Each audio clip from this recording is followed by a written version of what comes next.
ഈശോയിൽ പ്രിയപ്പെട്ടവരെ, വലിയ ഒരു വിശുദ്ധൻ്റെ പണ്ഡിതനായ ഒരു വ്യക്തിയുടെ ഓർമ്മ സഭയിൽ നമ്മളിന്ന് ആചരിക്കുകയാണ്.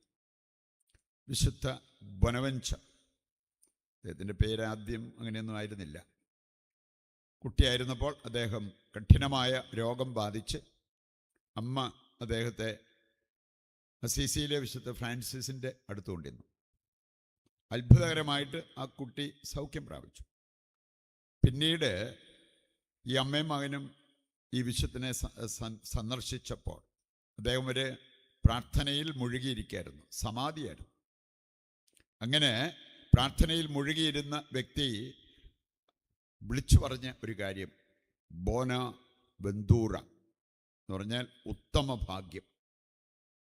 അങ്ങനെയാണ് ഈ ബൊനവൻചർ എന്ന പേര് ഇദ്ദേഹത്തിന് കിട്ടിയത്. കാരണം വളരെ അത്ഭുതകരമായിട്ട് ആ വിശുദ്ധനിലൂടെ സൗഖ്യം പ്രാപിച്ച ഒരു വ്യക്തിയാണ്.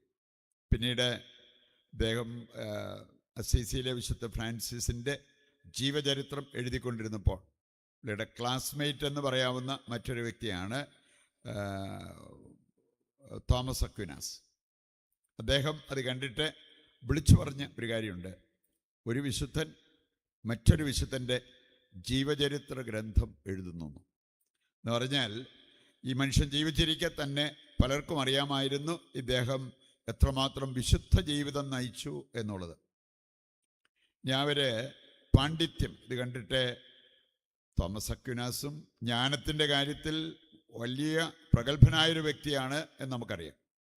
അദ്ദേഹം ഒരിക്കൽ ചോദിച്ചു, ബൊനവൻചർ, നമ്മൾ ക്ലാസ്മേറ്റ്സാണ്, നിൻ്റെ ചെറുപ്പകാലമൊക്കെ എനിക്കറിയാം, നീ ഒരു ആവറേജ് സ്റ്റുഡൻ്റ് ആയിരുന്നല്ലോ, എവിടുന്ന് കിട്ടി ഈ ജ്ഞാനമല്ല?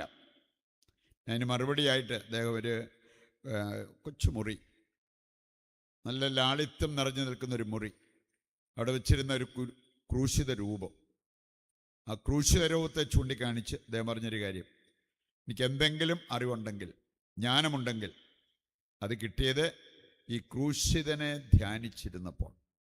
ഞാൻ വേറൊന്നും ആഗ്രഹിക്കാറില്ല, ക്രൂശിതനെ ധ്യാനിക്കുക, അതാണ് ഞാൻ ഏറ്റവും കൂടുതൽ ഇഷ്ടപ്പെടുന്ന ഒരു കാര്യം. നമുക്കൊക്കെ നടക്കാത്തൊരു കാര്യമാണോ സാധ്യമാകുന്ന കാര്യമാണോ? സാധ്യമാകുന്ന കാര്യം. നമുക്ക് വേണമെങ്കിൽ വെടിക്കെട്ട് പ്രസംഗമൊന്നും നടത്താൻ പറ്റിയില്ലായിരിക്കാം, അത്ഭുത രോഗസൗഖ്യം കൊടുക്കാൻ പറ്റുന്നില്ലായിരിക്കാം. ഇതൊന്നും ഇല്ലേലും നമുക്ക് ഈ വിശുദ്ധനെ പോലെ ധ്യാനിക്കാൻ പറ്റില്ലേ, പ്രാർത്ഥിക്കാൻ പറ്റില്ലേ? ക്രൂശിതനായ കർത്താവിനെ ധ്യാനിച്ച് സ്നേഹിച്ച് പ്രാർത്ഥിക്കുമ്പോൾ നമുക്കുണ്ടാകുന്നതാണ് ഈ ജ്ഞാനം. അറിവിൻ്റെ ഉറവിടം എന്ന് പറയുന്നത് ദൈവം തന്നെയാണ്.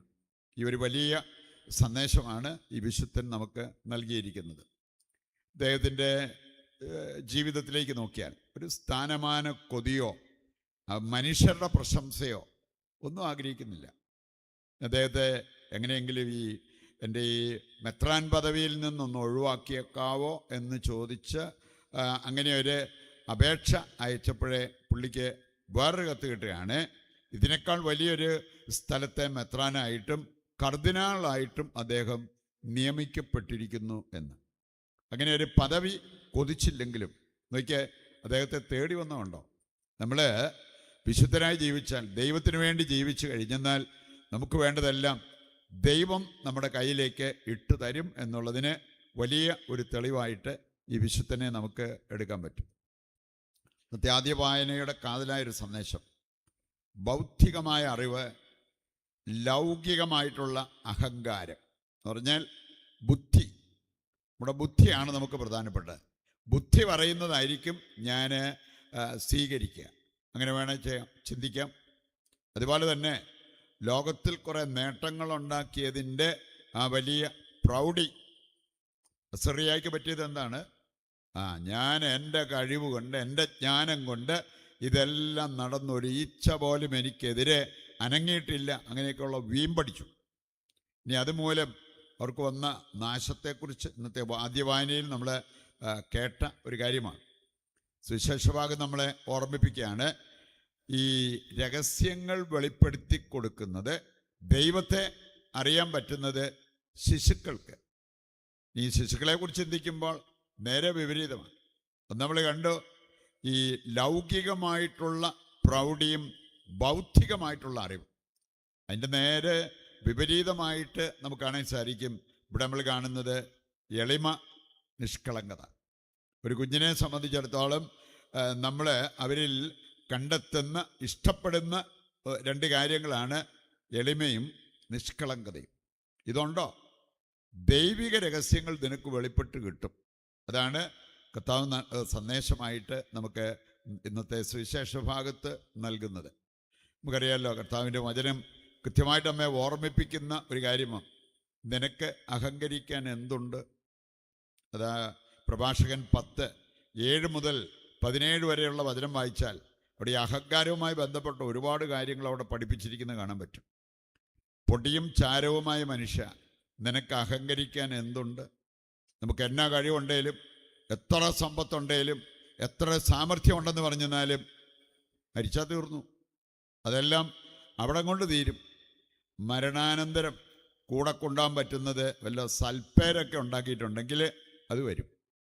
ആത്മീയമായിട്ടുള്ള സമ്പത്ത് സമ്പാദിച്ചിട്ടുണ്ടെങ്കിൽ അത് കൂടെ പോയി. അതൊക്കെ അല്ലാതെ മറ്റു കാര്യങ്ങൾ, ലോകത്തിൽ നമ്മളുണ്ടാക്കിയ നേട്ടങ്ങളൊന്നും നമ്മുടെ പുറകെ വരത്തില്ലെന്ന്. അതാണ് കർത്താവിൻ്റെ വചനം നമ്മെ ഓർമ്മിപ്പിക്കുക. അതുകൊണ്ടാണ് മത്തായി 16:26 ഒരു ചോദ്യം. മനുഷ്യ, നീ ലോകം മുഴുവൻ നേടിയാലും നിന്റെ ആത്മാവ് നഷ്ടപ്പെട്ടാൽ എന്ത് നേടി? മരണാനന്തരം കൊണ്ടുപോകാൻ ഒന്നും നീ സമ്പാദിച്ചിട്ടില്ലെങ്കിൽ, തുരുമ്പും കീടങ്ങളും നശിപ്പിക്കാത്ത സമ്പത്ത് സമ്പാദിച്ചിട്ടില്ലെങ്കിൽ നീ എന്ത് നേടി? നിന്റെ ആത്മാവ് നഷ്ടപ്പെട്ടാൽ പിന്നെ നീ എന്തെല്ലാം നേടിയെന്ന് പറഞ്ഞാലും അതൊരു നേട്ടമായിട്ട് കാണാൻ പറ്റത്തില്ല എന്ന്. ഒരു ക്രിസ്ത്യാനി ധ്യാനിക്കാനിരിക്കുമ്പോൾ മാത്രമല്ല, പള്ളിയിലിരിക്കുമ്പോൾ മാത്രമല്ല, ചന്തയ്ക്ക് പോകുമ്പോഴും ഹോട്ടലിൽ പോകുമ്പോഴും ബാത്റൂമിലിരിക്കുമ്പോഴും ഒക്കെ അവരുടെ ചങ്കിൽ മുഴങ്ങിക്കൊണ്ടിരിക്കേണ്ട ഒരു സന്ദേശമാണ് മത്തായി 16:26. ഇത് ബുദ്ധിമാന്മാർക്കല്ല ഉൾക്കൊള്ളാൻ പറ്റുക, മറിച്ച് ദൈവമക്കൾക്ക്, എളിമയുള്ള നിഷ്കളങ്കതയുള്ള ദൈവമക്കൾക്ക് അത് ഉൾക്കൊള്ളാൻ പറ്റും. അതനുസരിച്ച് അവർക്ക് ജീവിക്കാൻ പറ്റും. അതിലേക്ക് നമ്മുടെ ശ്രദ്ധ ഇന്നത്തെ വായനകൾ ക്ഷണിക്കുകയാണ്. ആ ഒരു വിലപ്പെട്ട സന്ദേശം ഏറ്റെടുത്ത് അത് ജീവിക്കുവാൻ വേണ്ട കൃപയ്ക്കും അനുഗ്രഹത്തിനുമായിട്ട് ഇന്നത്തെ ബലിയിൽ പ്രാർത്ഥിക്കുകയും വിശുദ്ധ ബൊനവൻച്ചറിൻ്റെ പ്രത്യേക മാധ്യസ്ഥം നമുക്ക് തേടുകയും ചെയ്യാം.